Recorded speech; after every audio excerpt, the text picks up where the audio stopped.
Ketahui olehmu bahawasanya ujub itu, apa ujub ni Kak Salimah? Kak Salimah ni daripada Perak kok. Daripada Perak. Okey. Okey, apa yang dimaksudkan dengan ujub? Ujub ini adalah membilang besar ia akan dirinya, atau satu kelakuan daripada kelakuan. Ujub maksudnya seseorang itu membilang besar diri dia ataupun mengkagumi diri dia.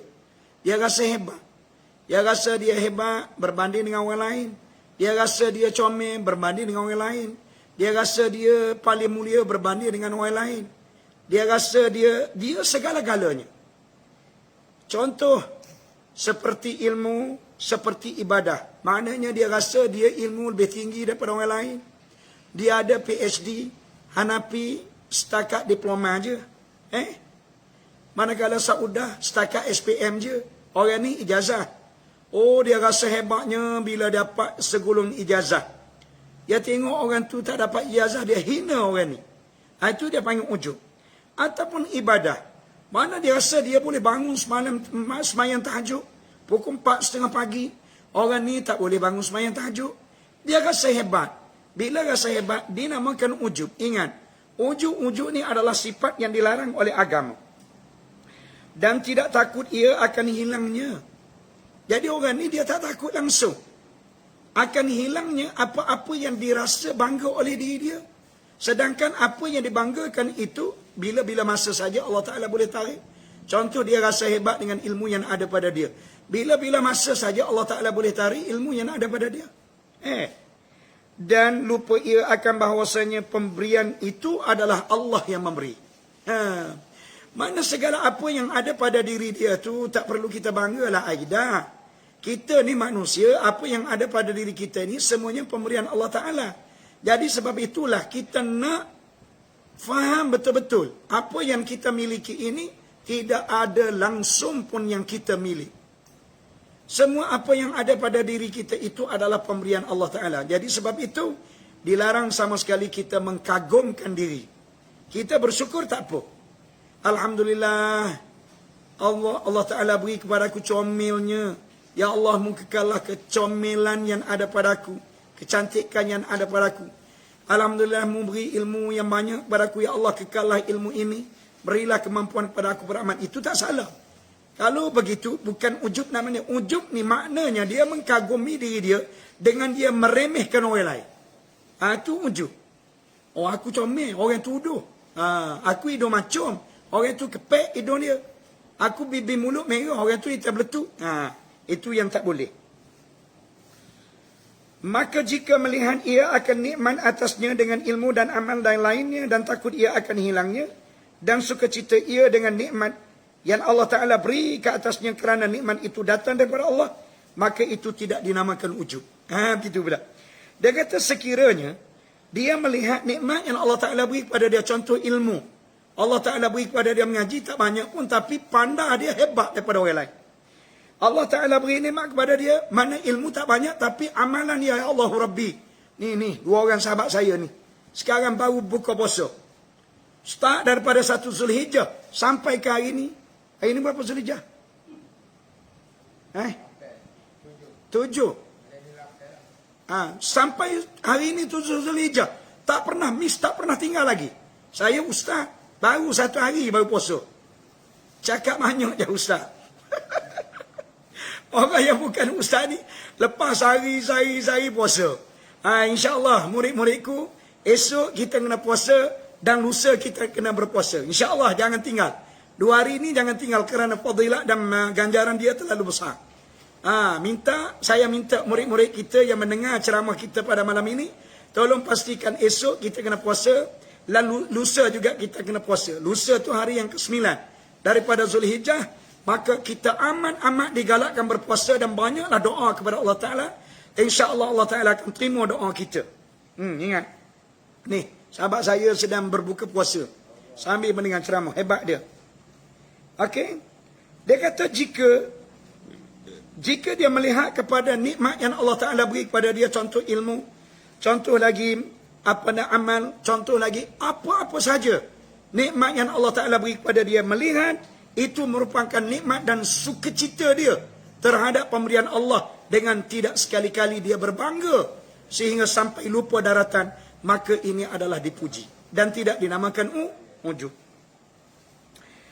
Dan ujub itu merupakan sebab bagi berlakunya takabur. Ujub ni mana mengkagumi diri sendiri, merupakan sebab bagi berlakunya takabur. Takabur maksudnya membesarkan diri. Sebab berlakunya membesarkan diri kerana kita rasa diri kita hebat. Dan bahawasanya ujub itu kelakuan hati yang dicela oleh agama. Tambahan lagi, membinasakan ia ujub akan pahala ibadah. Ingat, ujub ini merupakan satu perkara yang dalam senyap-senyap pahala ibadah kita akan terhakis. Dalam keadaan kita tidak sedari, tahu-tahu pahala kita terhapus. Tahu-tahu tidak ada langsung pahala ibadah yang kita lakukan. Bila kita tahu ke alijah, akhirat, bukan dunia. Dunia memang kita tak tahu pahala itu ada ke tak ada. Akhirat baru kita tahu, ya Allahu Rabbi, tak adanya pahala sedangkan aku buat ibadah banyak. Tahu-tahu akhirat Tuhan kata tak ada dah pahalamu. Sebab apa? Terhapus kerana kamu mengkagumi apa-apa yang diberikan oleh aku satu ketika dulu.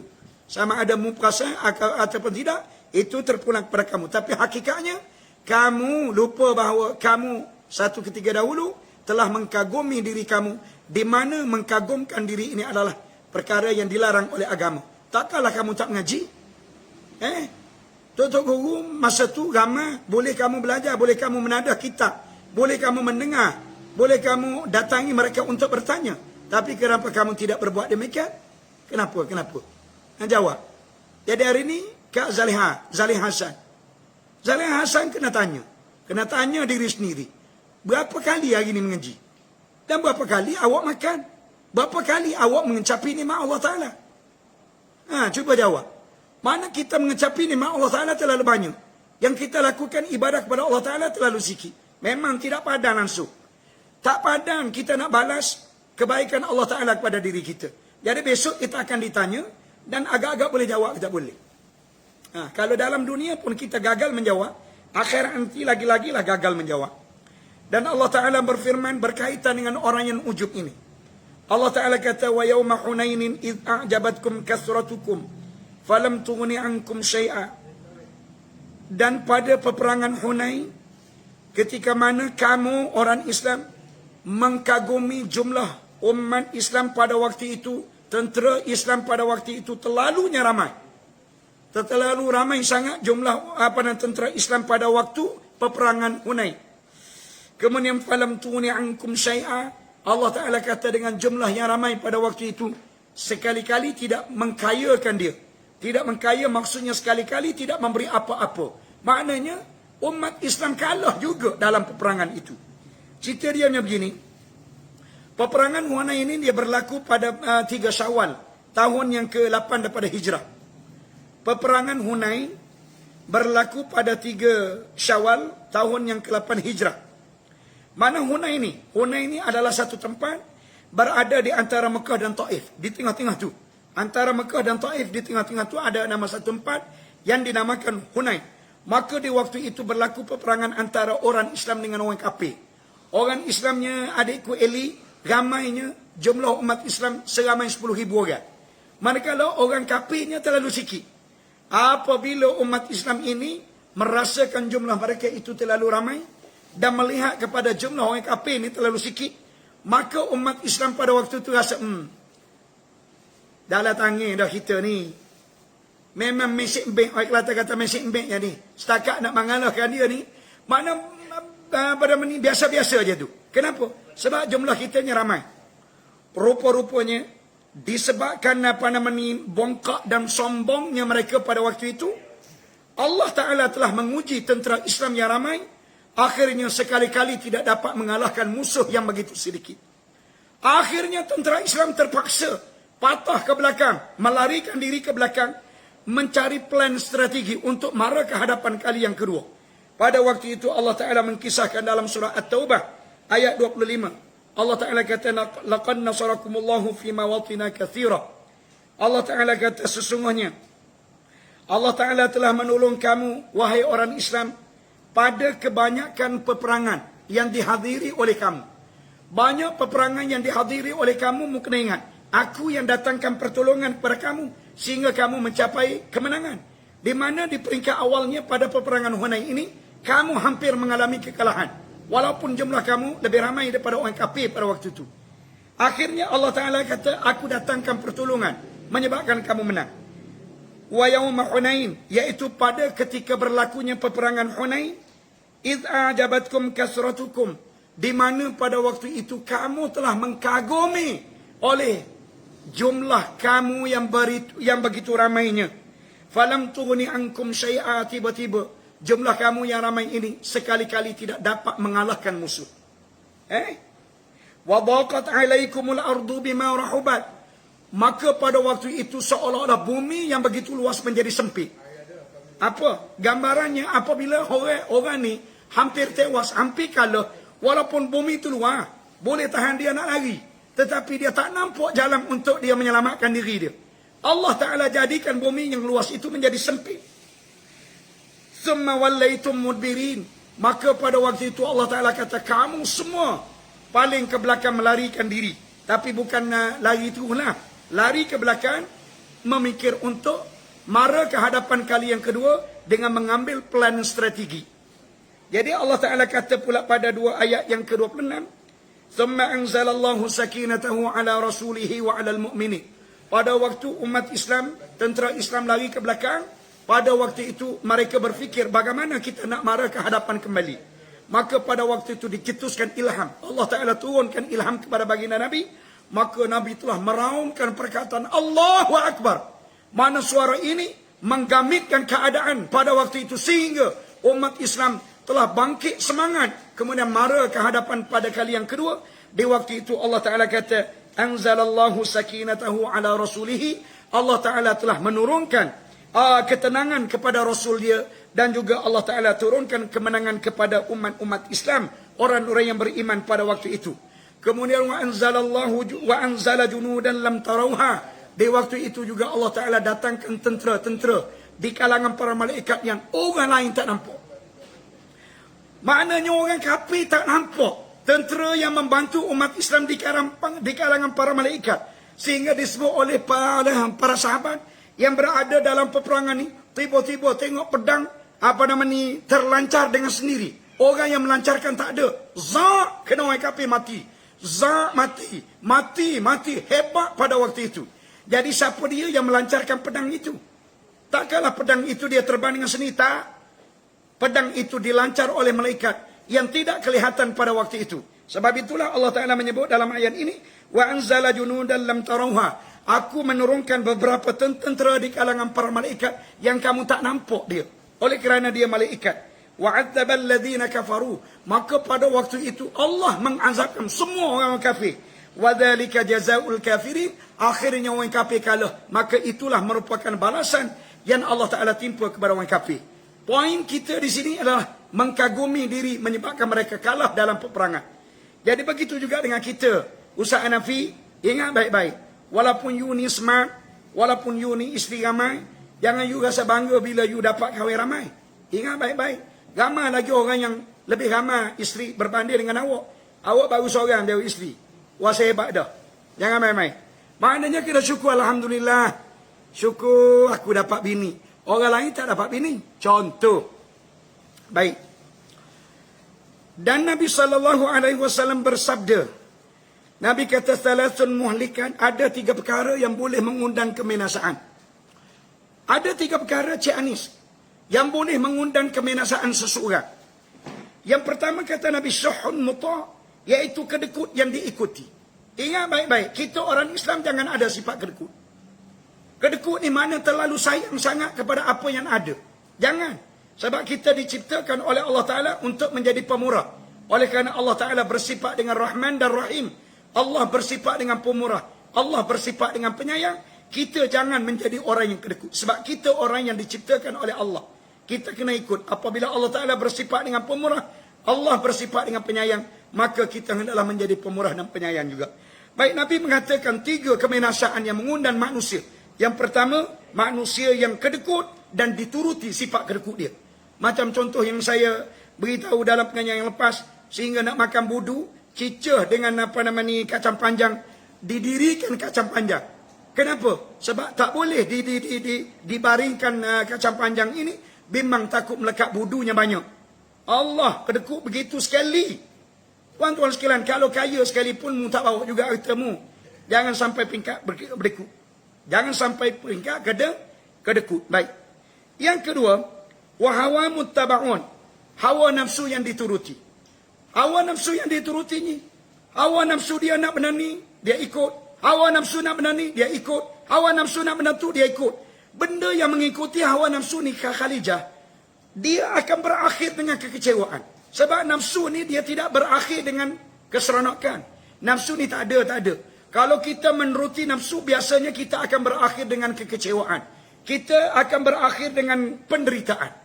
Jadi itu nafsu. Sebab itu al-nafsu an-nafsu ammaratun bisu. Nafsu ni biasanya dia mengarahkan kita melakukan perkara-perkara yang dilarang oleh agama. Biasanya nafsu kita begitu. Jadi kecuali orang yang selalu membelai nafsu dia, menjaga nafsu dia, kawal, kontrol, sehingga nafsu ni mengikuti tuan dia. Kalau macam tu tak apa. Sekarang kita ikut nafsu. Macam kata Nur Azalina, dia bela lembu. Bila dia lembu, bila dia pegang lembu, jadi Azalina ni ikut lembu ke ataupun lembu ni ikut Azalina? Kalau Azalina ni bodoh, Azalina ikut lembu.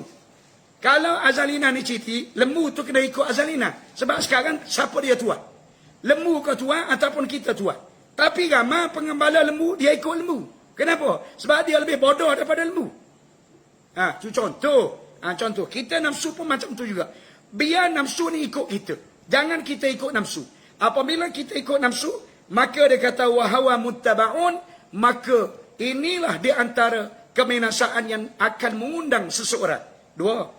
Yang ketiga, wa'ijabul mar'i bi nafsihi, dan seseorang yang mengkagumi diri. Jadi apabila seorang itu mengkagumi diri, juga mengundang kebinasaan. Dan berkata Abdullah bin Mas'ud, al-halaku fitnataini al-qunut wal-ujbi. Kata Abdullah bin Mas'ud, sesungguhnya kebinasaan itu terjadi pada dua kelakuan, dua keadaan. Yang pertama, al-qunutu, iaitu putus asa daripada rahmat Allah Ta'ala. Orang yang putus asa daripada rahmat Allah Ta'ala, orang ni akan binasa. Yang kedua, kata Ibn Abbas, punca berlakunya kebinasaan yang kedua, iaitu wal-ujbi, iaitu mengkagumi diri sendiri ataupun menyukakan akan diri dia. Dia rasa hebat, dia rasa suka, dia rasa gembira, dia rasa happy dengan diri dia. Kak Azizun rasa, oi, kemahlah aku. Dalam kampung aku ni tak ada orang yang hidup mancung sepaku. Tak ada orang yang sebara aku. Jadi kita pun perasan. Kita pun apabila perasan, kita rasa kita ni hebat. Sampai kita tak buat apa yang Allah Ta'ala suruh. Jadi pada waktu itu, akhirnya kita akan mengundang kebinasaan. Baik. Dan ditanya akan Siti Aisyah radhiyallahu ta'ala anha. Bila masa seorang itu mengerjakan kejahatan. Satu hari orang tanya isteri Nabi, Aisyah. Ya Ummul Mukminin, wahai ibu kepada orang mukmin, iaitu Aisyah. Dia kata, bilakah masa dan ketika seseorang itu dianggapkan melakukan kejahatan? Bilakah dikatakan seorang itu melakukan kejahatan? Maka jawab Aisyah, apabila dia menyangka akan dirinya berbuat kebaikan. Ya Allah, Alia, mana-mana orang yang menyangka dia buat kebaikan, itulah merupakan seorang yang melakukan kejahatan. Bila kita sangka kita buat benda baik, maka itu adalah jahat. Kenapa? Sebab yang kita sangka baik ni, Alia, apakah betul-betul kebaikan yang kita buat? Sebagai contoh, Alia sekarang berada di depan skrin telefon, menghadiri kuliah pengajian. Baik, agak-agak betul-betul ke baik Alia duduk depan skrin telefon ni? Agak-agak betul ke tidak baik kita ni? Barangkali kita kata betul, baik, belum tentu lagi di sisi Allah Ta'ala betul. Sebab apa? Sebab dia mengambil kira semua sekali. Dia ambil kira semua sudut. Yang pertama, keikhlasan. Yang kedua, kadang-kadang awak ni bila duduk depan telefon ataupun duduk dengar saya ngajar, Barangkali awak nak ngutuk saya. Nak ngutuk saya, dia kata, saya ajak lagi, tak ada kerja lain, kerja timur orang puan aja. Yang kedua, Ustaz saya ni tak ada kerja lain, kerja poligami. Itu maksudnya awak tetap betul. Mana awak dah kutuk saya? Sedangkan awak tak faham tak mana saya nak arahkan awak semua ni. Dan awak belum faham lagi apa benda yang saya nak beritahu ni. Awak sudah membuat penilaian dah. Sedangkan awak belum tahu lagi saya nak bawa awak ke mana. Ingat baik-baik. Sebab itu Aisyah kata, apabila seorang itu merasakan dia melakukan kebaikan, maka itu tanda dia jahat. Tanda dia jahat. Orang tu kalau begitu tak boleh lah kita merasakan kita ni buat baik. Ya, sepatutnya begitu. Biar kita rasa seolah-olah apa yang aku buat ni tak baik lagi. Walaupun kita duduk dalam majlis ilmu, tak baik lagi. Bila tak baik lagi, kita berusaha untuk menjadikan baik. Berusaha menjadikan baik. Barulah dia ada penambahan ataupun perbezaan antara hari ni dengan esok, esok pula dengan lusa, lusa dengan tulak. Biar ada peningkatan dari semasa ke semasa. Sebab itu, Nabi mengatakan orang yang baik, iaitu amalan yang dilakukan kemarin, lebih baik daripada hari ini. Manakala amalan yang dilakukan hari ini lebih baik daripada kemarin. Manakala amalan yang dilakukan oleh esok lebih baik daripada hari ini. Itu baru orang yang terbaik. Tapi kalau amalan hari ini dengan esok sama je, ataupun dengan kemarin dulu sama je, itu tidak baik. Orang panggil tak baik. Baik.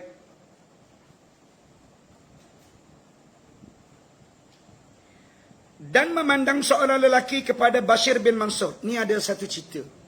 Cerita dia kata apa? Seorang lelaki, dia memandang kepada seorang ulama yang bernama Bashir bin Mansur. Pada ketika mana memandang, ia lelaki akan semayang. Orang lelaki ni tengah semayang. Bila dia tengah-tengah semayang, dia tengok ada seorang ulama yang bernama Bashir bin Mansur. Bila dia tengok, Bashir bin Mansur ni tengok pada dia, maka dia pun panjang semayang dia. Dia baca ayat-ayat yang panjang. Kemudian dia tunjuk perlakuan solat dia dengan begitu elok. Macam kita lah Nur Hafizah kan. Nur Hafizah, apabila Nur Hafizah ni perasan orang tak tengok Nur Hafizah semayang, sudah. Oh, mula baca Quran tu comel lalu. Rukuk tidak pun comel selalu. Tapi kalau semayang orang tak ada, beres. Macam ayam paku berah. Opak, tak sampai 2 minit, habis semayang. Tapi apabila ada orang tengok, beres 5 minit ke 7 minit. Semayang dia panjang. Jadi katanya seorang lelaki ni apabila dia tengok Bashir bin Mansur ni melihat dia semayang, maka dia cuba memperelokkan solat dia. Maka tatkala selesailah dia daripada solat, maka berkatalah Mansur kepada lelaki tadi. Mansur kata apa? Mansur kata, wahai lelaki, janganlah kamu menipu akan diri kamu barang yang engkau lihat daripada aku. Orang lelaki, mu tak payah perasan lah. Mu tak payah rasa mu ni hebat lah. Sebab apa? Aku perhati kepada perlakuan kamu. Nampak tamak ninahnya, nampak bagusnya, nampak kemasnya, nampak hebatnya ibadah kamu. Sebenarnya nampak hebat tu kerana mu tahu aku tengok mu. Lepas tu apa jawab Bashir bin Mansur? Bashir bin Mansur ni sambung lagi cakapan kepada lelaki ni. Dia kata, mu kena ingat, sesungguhnya iblis telah melakukan ibadah kepada Allah Ta'ala beribu-ribu tahun. Mengingat baik-baik, iblis satu ketika dulu dia melakukan ibadah kepada Allah Ta'ala dalam tempoh yang begitu lama. Lamanya dia taat kepada perintah Allah Ta'ala. Allah Ta'ala suruh apa dia buat. Buat tak pernah deraka. Tetapi akhirnya terjadilah ia iblis kepada barang yang terjadi kepadanya. Apa maksud? Akhirnya iblis ini berada di mana Kak Zuraidah? Di awalnya iblis ini berada dalam surga. Kenapa? Sebab dia taat kepada Allah Ta'ala. Akhirnya iblis berada di mana? Iblis ditendang oleh Allah Ta'ala. Dihalau oleh Allah Ta'ala. Lontar oleh Allah Ta'ala ke dunia. Kenapa? Disebabkan satu saja, iaitu mengkagumi diri. Merasa hebat diri dia. Ketika mana Allah Ta'ala mengarahkan iblis ini sujud kepada Adam. Usjudu li Adam. Hei iblis, tolonglah kamu sujud kepada Adam. Usjudu li Adam fasajadu illa iblis. Mana apabila Allah Ta'ala mengarahkan para malaikat dan juga iblis supaya sujud kepada Adam, maka fasajadu, malaikat semua sujud illa iblis, kecuali iblis orang tak sujud. Kenapa? Iblis enggan sujud. Wastakbara, dan dia rasa angkuh sombong. Wa kana minal kafirin, disebab itulah iblis menjadi orang yang kafir kepada Allah Ta'ala. Na'udzubillahi min zalik. Ingat, melakukan ibadah beribu-ribu tahun, tak pernah pun deraka kepada Allah Ta'ala. Sekali saja dia deraka ketika mana Allah Ta'ala mengarahkan iblis sujud kepada Adam.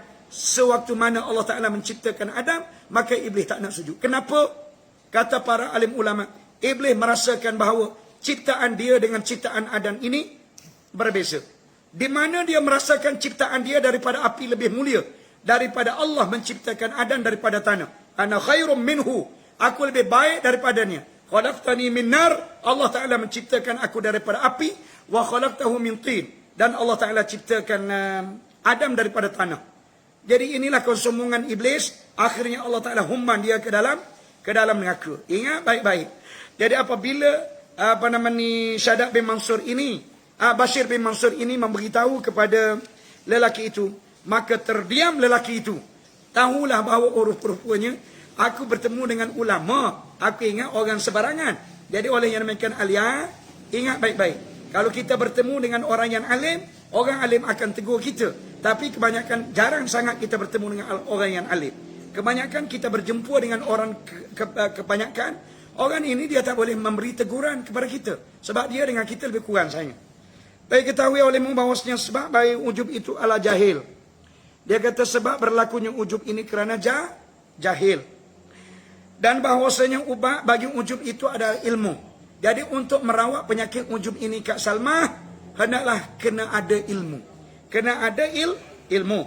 Maka jika ada ujub itu dengan sebab pekerjaan yang tidak ada ia dengan usahanya. Maksudnya jika seorang itu ujub dengan benda yang bukan terjadi daripada usaha dia. Contoh sepertinya cantik rupanya dan elok suaranya. Maka tidak patut ia ujub dengan dirinya. Kerana bukan terjadi pekerjaan itu dengan tenaganya. Bahkan sagia bahawa ujub ia dengan Tuhan. Ia memberi ia akan dia baginya. Dengan semata-mata limpah kurniaan Allah. Dia kata begini. Andai kata kita ujub dengan sesuatu yang bukan kerana ikhtiar kita. Contoh Rihan. Allah Ta'ala jadikan Rihan ni betulnya comel dia. Allah comelnya. Jadi apabila Allah Ta'ala jadikan awak tu comel yang ada pada awak ni bukan usaha awak. Bukan kata awak pakai makeup, bukan kata awak pakai gencu, eyeshadow. Tak. Memang semula jadi. Comel dah awak. Bila semula jadi, Allah Ta'ala jadikan awak ni comel dah. Botai mata macam botai mata anak kucing. Allah, lawanya. Rambut supaya rambut biri, kotak-kotak comelnya. Hitam beletuk macam kolmu. Ya Allah Rabbi. Dalam keadaan gitu, tiba-tiba kamu mengagumi, hebat aku, comel aku. Memang tak sepatutnya. Kenapa? Sebab terjadinya comel itu bukan usahamu. Bahkan comel yang ada padamu tu Allah Ta'ala beri. Sepatutnya kamu syukur, Alhamdulillah. Allah Ta'ala kurniakan kecantikan yang ada pada aku ini hanya semata-mata limpah kurniaan aku. Bukan kerana mak ayah aku comel.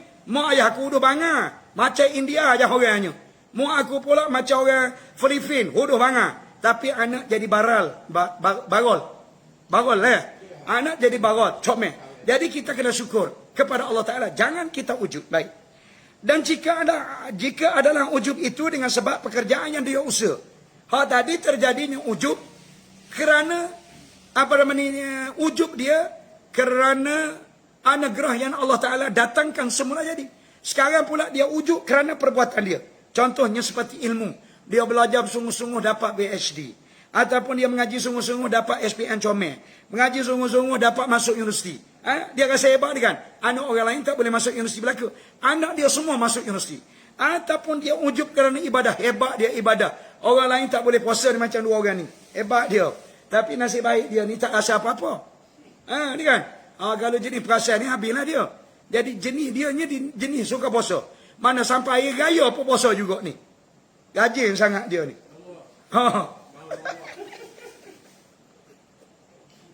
Hari rayanya puasa juga. Kak Faridah, mana boleh puasa hari raya?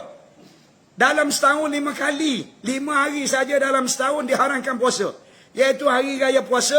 Yang kedua hari raya haji. Yang ketiga 3 hari tasyrik. Iaitu hari yang 11, 12, 13 Zulhijjah. Tak boleh puasa. Orang ni rajin doa. Dia puasa juga hari raya.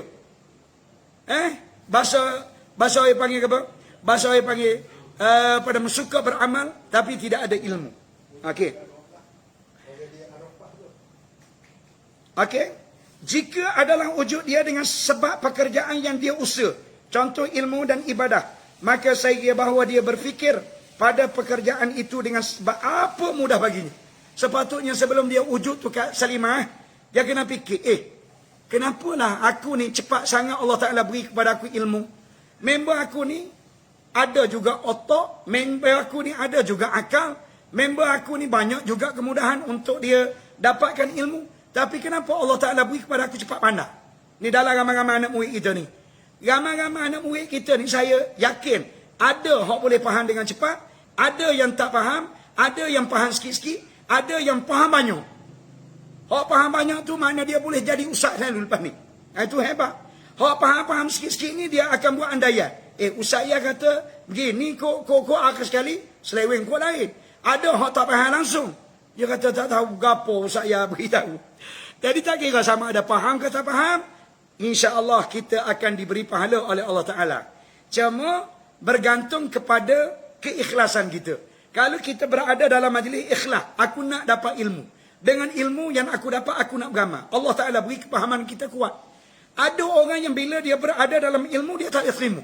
Bila orang tu sampaikan ilmu ni tersentuh dengan nafsu dia. Tak kebetulan dengan nafsu dia. Nafsu dia tak suka. Dia tak boleh terima. Orang ni Allah Ta'ala beri knowledge, dia terlalu rendah. Mana dia payah nak faham. Kenapa? Sebab ego dia masih ada dalam sanubari dia. Jadi sebab itu syarat untuk menjadi anak murid, jiwa dia kena kosong. Jiwa dia kena kosong, baru boleh jadi anak murid. Kalau jiwa dia masih lagi dipenuhi oleh sampah sarap, memang dia tak boleh nak jadi anak murid. Faham? Okey, faham kakakku. Terima kasih. Terima kasih.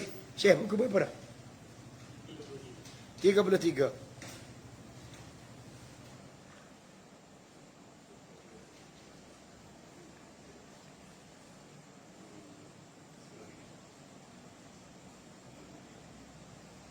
Dan bahawasanya tidak mudah ia baginya melainkan dengan anggota dan akal. Dan bahawa segala anggotanya dan akalnya dan lainnya, semua itu merupakan makhluk bagi Allah Ta'ala. Menjadi ya Allah Ta'ala akan makhluk itu dengan semata-mata limpah kurnianya. Demikian juga ilmu dan ibadah dan segala pekerjaan yang ada pada kita semua, Allah Ta'ala lah yang menjadikan dia. Ini berdasarkan firman Allah, Wallahu khalaqakum wa ma ta'lamun. Dan Allah lah yang menciptakan kamu dan wa ma ta'malu, dan apa yang kamu lakukan. Nur Mazian. Allah Ta'ala ciptakan kita. Dan apa yang kita lakukan itu Allah Ta'ala juga cipta. Kak Mazian masak nasi goreng dalam kuali.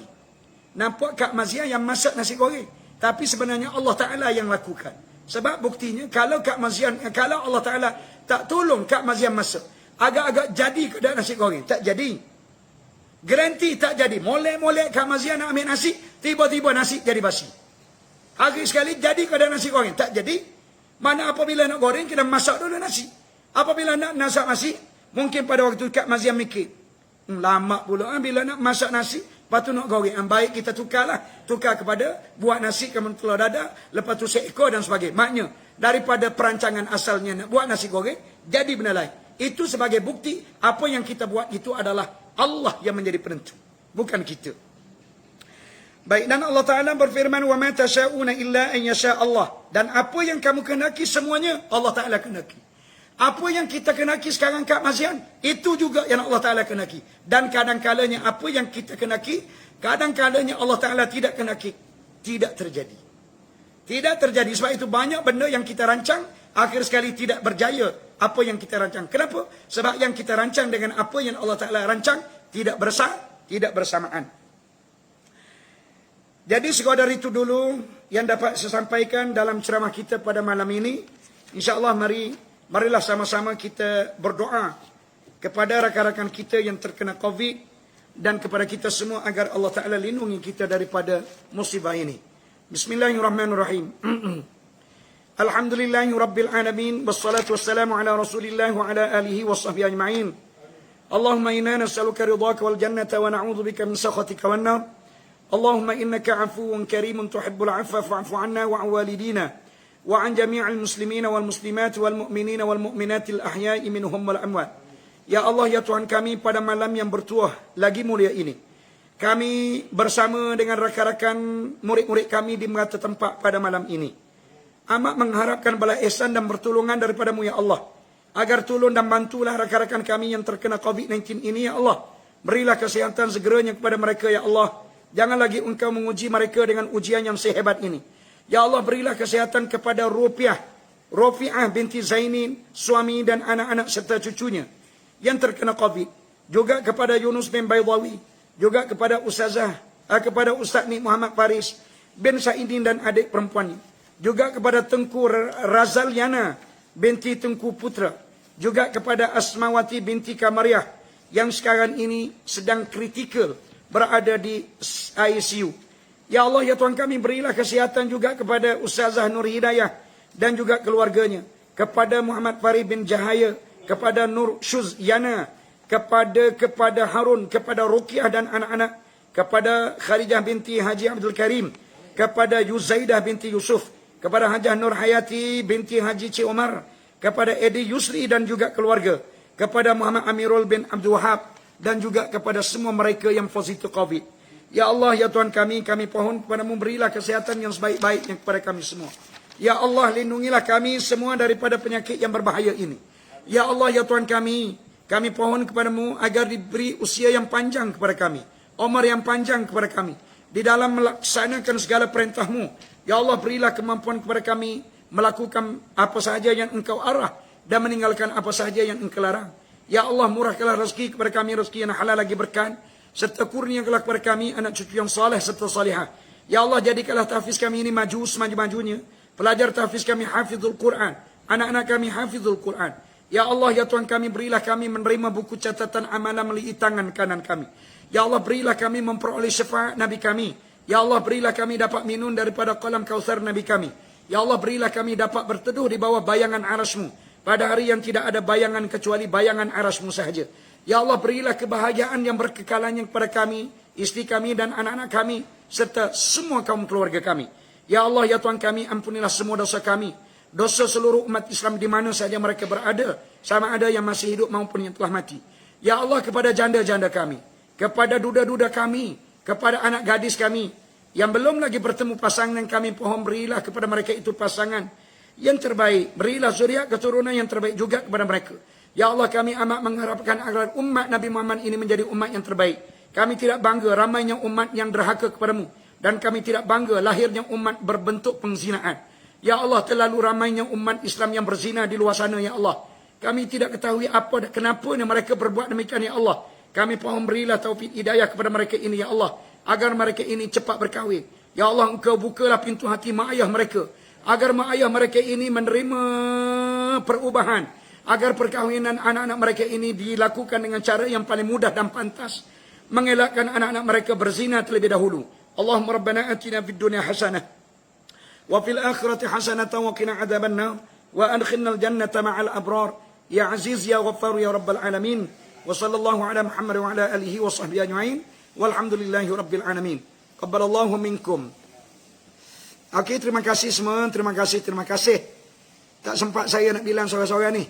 Terima kasih semua murid-murid kita. Jangan lupa esok dan lusa kena puasa. Hari yang ketiga, hari raya tak payah puasa lah. Okey, thank you.